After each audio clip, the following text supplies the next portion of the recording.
आदाब। मैं आपका दोस्त और होस्ट खुर्रम मलिक।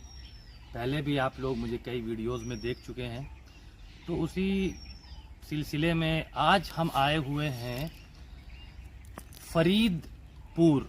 एक गांव है जो बिहार के सीवान ज़िला से कुछ 15 किलोमीटर दूर ये गांव है।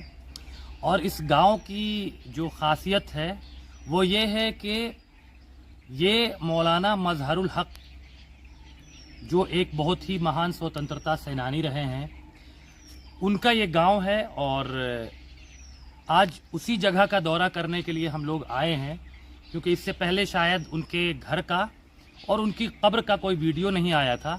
तो हमने सोचा कि चलो आज उनके घर का और कब्र का भी एक वीडियो बनाया जाए और तफसील से उनके बारे में बात की जाए।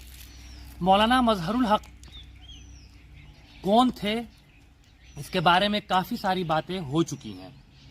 यहाँ पर बहुत ज़्यादा बातें मैं करना नहीं चाहता हूँ, क्योंकि ऑलरेडी कई सारे इस पर आर्टिकल्स आ चुके हैं, कई सारे वीडियोस बन चुके हैं, कई प्रोग्राम्स वगैरह होते रहते हैं और हो चुके हैं।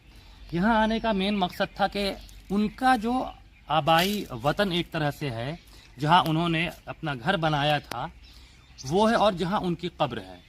तो फ़िलहाल हम हैं फरीदपुर में, और फरीदपुर में मेरे पीछे आप जो ये देख रहे हैं कब्र, ये मौलाना मजहरुल हक साहब की कब्र है, जहाँ आज वो आराम फरमा रहे हैं। मौलाना मजहरुल हक की पैदाइश 22 दिसंबर 1866 में ब्रह्मपुर मनेर के पास, पटना से आगे मनेर के पास एक ब्रह्मपुर गांव है, वहाँ उनकी पैदाइश हुई थी। और उसके बाद जैसा कि आप लोग जानते हैं कि वो बैरिस्टर भी थे, और उन्होंने बैरिस्ट्री की पढ़ाई के लिए लंदन का रुख किया। और उसके बाद आकर वो यहाँ पे काफ़ी सारा उन्होंने काम भी किया था। बेसिकली बताना मकसद ये है कि मौलाना मजहरुल हक क्या थे और उनका ऑरा क्या था, उनकी लेगेसी क्या थी। 2 मिनट में मैं अपनी बात को ख़त्म करूंगा कि जब उन्होंने लंदन से बैरिस्ट्री की पढ़ाई हासिल की, तो उसके बाद उन्होंने सबसे पहले कलकत्ता में प्रैक्टिस शुरू की, फिर छपरा में भी उन्होंने प्रैक्टिस की। उसके बाद वो गांधी जी के चंपारण सत्याग्रह था, जिससे गांधी जी को बहुत ज़्यादा नाम मिला और गांधी जी महात्मा गांधी बने। उस चंपारण सत्याग्रह में मौलाना मजहरुल हक भी उनके साथ रहे थे। इसके साथ ही अगर एक ख़ास बात की जाए तो बिहार को बंगाल से अलग करने में मौलाना मजहरुल हक का एक ख़ास काम, एक ख़ास योगदान रहा है।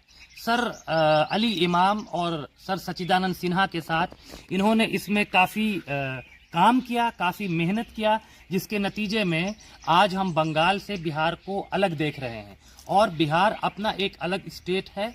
और पहले क्या होता था कि बिहार और बंगाल एक था, तो बिहारियों को काफ़ी ताने बंगालियों की तरफ से सुनने पड़ते थे। इन सब बातों को के मद्देनज़र जो है मौलाना मजहरुल हक ने सर सच्चिदानंद सिन्हा और सर अली इमाम के साथ काफ़ी बातें की और विचार विमर्श किया, और उनका इरादा हुआ कि बिहार को एक अलग राज्य का दर्जा दिया जाए। इसके साथ ही आप लोगों को पता है कि मौलाना मजहरुल हक कांग्रेस के प्रेसिडेंट भी रहे, काफ़ी वक्त तक प्रेसिडेंट रहे। और इसके साथ ही मौलाना मजहरुल हक का आपसी भाईचारे का भी एक बहुत ही अहम योगदान रहा है। अगर और बात की जाए तो सदाकत आश्रम आप जो देख रहे हैं पटना में, उस सदाकत आश्रम के बनने में मौलाना मजहरुल हक का बहुत ही अहम योगदान रहा है। उस योगदान की वजह ये रही कि चूँकि वो तो एक खैरू मियाँ साहब थे, उनकी सारी ज़मीनें हैं जिस पर सदाकत आश्रम बना हुआ है, लेकिन उसमें कुछ ज़मीनें मौलाना मजहरुल हक ने भी अतिया कर दी थी सदाकत आश्रम को बनाने के लिए। इसके साथ ही अगर बात की जाए तो महात्मा गांधी से कई मरतबा उनकी मुलाकात हुई। महात्मा गांधी ने मौलाना मजहरुल हक के बारे में क्या कहा है, मैं वो आपको एक लेख के ज़रिए बताना चाहूँगा, जिस लेख को मशहूर जर्नलिस्ट अफरोज़ आलम साहिल ने एक पोर्टल हेरिटेज टाइम्स में लिखा है कि कौन थे मौलाना मजहरुल हक। तो मजहरुल हक के बारे में गांधी ने लिखा था कि मौलाना मजहरुल हक एक निष्ठावान, देशभक्त, अच्छे मुसलमान और दार्शनिक थे। बड़ी ऐशो आराम की जिंदगी गुजार रहे थे। लेकिन जब असहयोग आंदोलन का वक्त आया तो उन्होंने अपनी सारी ऐशो आराम को पसे पुष्ट डाल दिया। सारी जो उनकी जिंदगी थी, लेविश लाइफ थी, उसको उन्होंने किनारा कर दिया और एक फकीर वाली जिंदगी को उन्होंने फकीर वाली जिंदगी अपना ली और गांधी जी के साथ वो हो लिए और गांधी जी के साथ मुल्क के अलग अलग हिस्सों में वो जाते थे। मजहरुल हक एक बहुत ही जमींदार घराने से बिलोंग करते थे, लेकिन जब देश को और मुल्क को की खिदमत की बात आई तो उन्होंने अपनी शाहाना जिंदगी को छोड़ दिया, उससे किनारा कशी अख्तियार कर ली और वो मुल्क को बेहतर बनाने के लिए वो आगे आए। इसके साथ ही गांधी जी कहते हैं कि अपनी इच्छा के अनुसार ज्यादा दिन वह नहीं रुके। उनके आश्रम की कल्पना ने विद्यापीठ के लिए एक स्थान उपलब्ध करा दिया। उनकी यह कोशिश दोनों समुदाय की एकता के सूत्र में बांधने वाला सीमेंट सिद्ध होगी। महात्मा गांधी ने मजहरुल हक के लिए ये बातें उनके देहांत पर संवेदना के रूप में 9 जनवरी 1930 को लिखी थी। 9 जनवरी 1930 को उन्होंने यंग इंडिया में लिखी थी। वहीं पहले राष्ट्रपति डॉक्टर राजेंद्र प्रसाद ने अपनी आत्मकथा में लिखा था कि मौलाना मजहरुल हक के चले जाने से हिंदू मुस्लिम एकता और समझौते का एक बड़ा स्तंभ टूट गया। तो ये भारत देश के 2 अनमोल रत्न थे, एक तो गांधी जी और दूसरे भारत के पहले राष्ट्रपति जिन्होंने मौलाना मजहरुल हक के बारे में ऐसी बातें की हैं। तो इन बातों से हमें ये समझ में आता है कि मौलाना मजहरुल हक की लेगेसी बहुत बड़ी थी। उस लेगेसी को बनाने में उन्होंने उस लेगेसी को बनाने के लिए कितनी मेहनत की होगी उन्होंने, कैसे कैसे दौर देखे होंगे और कैसा कैसा ज़माना देखा होगा उन्होंने, और अपनी बेहतरीन खुशहाल ज़िंदगी को उन्होंने कहीं ना कहीं छोड़ दिया और मुल्क के लिए वो दर दर ठोकरें खाते रहे और जहां उनको मिला पड़ाव डाल दिया, ना खाने का होश ना पहनने का होश।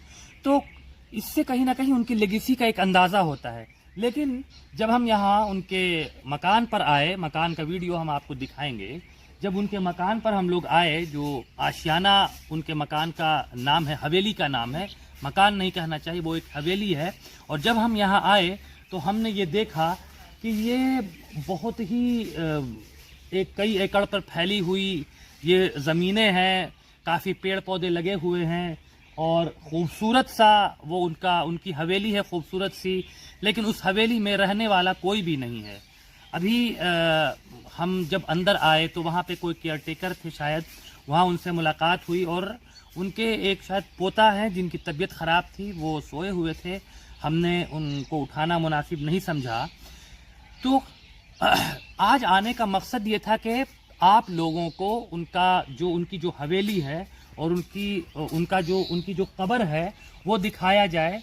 और चूँकि आज तक उनकी कब्र का कोई भी वीडियो नहीं आया था और उनके हवेली का कोई भी वीडियो नहीं आया था, तो हमने ये सोचा कि आज उनकी कब्र का और उनकी हवेली का एक वीडियो बनाया जाए। तो ये जैसा कि हमने शुरू में ही आपको बताया कि सीवान से 15 किलोमीटर दूर पर जब आप सीवान से आगे आएंगे तो हुसैनगंज एक ब्लॉक है शायद, उससे 3-4 किलोमीटर आगे आने पर फरीदपुर एक गांव है। जो भी हमारे नाजरीन हैं, जो दर्शक हैं, वो जो देख रहे हैं और इस तरह की बातों को जानना चाहते हैं, ऐसे स्वतंत्रता सेनानियों की ज़िंदगी के बारे में दिलचस्पी रखते हैं, उनसे हमारी एक गुजारिश है कि वो आएँ, यहाँ का विज़िट करें, यहाँ देखें और जो भी कांग्रेस के जो भी आला नेता लोग हैं, जो आला अधिकारी हैं या उसमें जो अभी बड़े स्तर के पॉलिटिशियंस हैं, उनसे भी हमारी एक गुजारिश है कि आप में से कई लोग आते ही होंगे, ऐसा नहीं है कि नहीं आते होंगे, लेकिन जो औरा था, जो लेगेसी थी और जो कद था मौलाना मजहरुल हक का, उस कद को सामने रखते हुए और ज़्यादा से ज़्यादा लोगों को आना चाहिए अभी जो कांग्रेस के सदर हैं उनको भी आना चाहिए, राहुल गांधी को भी आना चाहिए। ऐसे कई सारे लोग हैं बिहार स्तर पे जो कौकब कादरी हैं, जिनको एक वक्त में बिहार का सदर भी बनाया गया था, शायद आते भी होंगे, लेकिन फिर भी वो अक्सर आएँ। और चूंकि ज़्यादा पटना से दूर है भी नहीं, और आने से क्या होगा कि ये एक लेगेसी को मेंटेन करने का मौका मिलेगा। जब आप आएंगे और आप देखेंगे तो सरकार पर भी एक इसका असर होगा। अभी यहाँ पर हम आए तो हमें लगा कि ठीक ठाक सूरत हाल है, लेकिन जैसा होना चाहिए शायद वैसा नहीं है। तो इसी के साथ हम अपना वीडियो ख़त्म करते हैं। आप लोग इस वीडियो को लाइक कीजिए, शेयर कीजिए और हमारे चैनल को भी सब्सक्राइब कीजिए। आपके आसपास भी ऐसे कोई स्वतंत्रता सेनानी है जो गुमनाम है, जिनके बारे में कोई नहीं जानता है, उनके बारे में हमें कमेंट सेक्शन में बताएं। हम कोशिश करेंगे कि उन तक पहुंचा जाए और उनके बारे में वीडियोस के ज़रिए लोगों तक उनकी बातों को पहुंचाया जाए। शुक्रिया।